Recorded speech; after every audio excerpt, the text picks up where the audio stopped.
భూమితో పాటుగా సమస్త ప్రకృతిని శ్రీమూర్తిగా ఆరాధిస్తూ గౌరవిస్తారని జగ్గంపేట నియోజకవర్గం జనసేన పార్టీ ఇన్ఛార్జ్ తుమ్మలపల్లి రమేష్ అన్నారు. రామచంద్రాపురం సర్పంచ్ తుమ్మలపల్లి గుణశేఖర్ అధ్యక్షతన జరిగిన జాతీయ మహిళా దినోత్సవ కార్యక్రమానికి ముఖ్య అతిథిగా పాల్గొన్న తుమ్మలపల్లి సత్యనారాయణ భూపతి చారిటబుల్ ట్రస్ట్ అధ్యక్షులు జగ్గంపేట జనసేన పార్టీ ఇన్ఛార్జ్ తుమ్మలపల్లి రమేష్ మాట్లాడుతూ భారతదేశంలో జాతీయ మహిళా దినోత్సవాన్ని ప్రతి సంవత్సరం ఫిబ్రవరి 13న జరుపుకుంటారు. ప్రముఖ స్వాతంత్ర సమరయోధురాలు కవయిత్రి భారత కోకిలగా పిలువబడే సరోజినీ నాయుడు జయంతిని పురస్కరించుకొని ఈ దినోత్సవాన్ని జరుపుకుంటారు. మహిళా సాధికారతను ప్రోత్సహించడం మరియు సామాజిక మార్పుల్లో మహిళల పాత్రను గుర్తించడం, భూమితో పాటుగా సమస్త ప్రకృతిని స్త్రీమూర్తిగా ఆరాధిస్తూ గౌరవిస్తారు. మన భారతీయులు మాతృదేవోభవ అని దైవంగా పూజిస్తాం. మహిళలకు శాల్వాలతో సన్మానం చేసి స్వీట్ బాక్సులు అందజేశారు.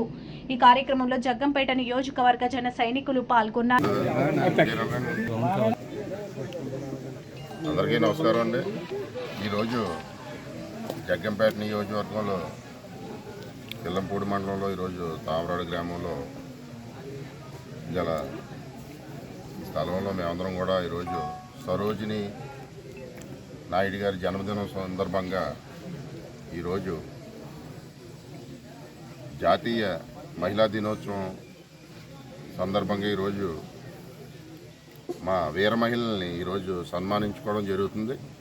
మా జనసేన పార్టీ తరఫున పవన్ కళ్యాణ్ గారు ఎప్పుడు కూడా మహిళల్ని ముందు పెట్టాలని చెప్పి ఆయన ఎన్నో సందర్భాలుగా ప్రతి సందర్భంలో కూడా చెప్తాం జరుగుతుంది. ఎందుకంటే మహిళ ఈరోజు మన భారతదేశానికి కూడా భారత మాతని మనం ఎందుకు అనుకుంటామంటే మహిళా శక్తి ఈరోజు మనం అందరం కూడా గుర్తు తెచ్చుకోవాలి. ఎందుకంటే భూదేవి ఎంత మనందరికీ ఈ బరువునంతా మోస్తూ కూడా మనందరికీ ఈ భూమి మీద ఉండి హక్కు కల్పించిందో అలాగే మాతృమూర్తి కూడా